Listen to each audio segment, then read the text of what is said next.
هدف الفوز لمنتخب مصر النهارده سجله مصطفى محمد من تسلل واضح وضوح الشمس، لكن التحكيم المصري المجامل احتسب الهدف. فرحتي ان احنا نكسب بهدف مؤسف، هدف مجاملة، هدف غلط. لكن في وجود مهارات عالية مميزة للثنائي إمام عاشور وأحمد سيد زيزو، منتخب مصر عمل الفارق.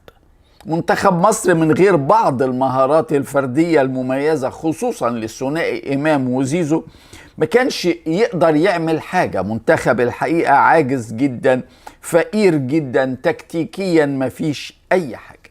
آخر تجربة ودية لمنتخب مصر قبل ما يسافر بكرة إلى المغرب لأمم إفريقيا كشفت سلبيات كتيرة كتيرة كتيرة صعب تتصلح في 5 أيام. إنما للأمانة كشفت كمان إن الكرة الأفريقية مش زي زمان، والمنتخبات الأفريقية نازلة. وادي منتخب نيجيريا اللي كان من كبار القوى الإفريقية فريق بيشحت كرة. كسبنا 2-1، بس منتخبنا لا شكل ولا أداء ولا سرعة ولا ضغط ولا أي حاجة. في 90 دقيقة في استاد القاهرة ملعبنا سجلنا هدفين، واحد من تسلل.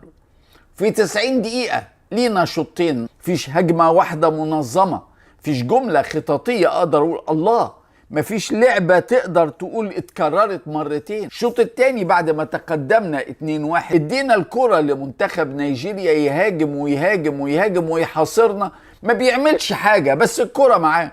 هو منتخب ضعيف جدا، بس خلاص فات الوقت للإصلاح. رايحين إفريقيا في المغرب بالمدير الفني حسام حسن، ما عادش نقدر نغيره.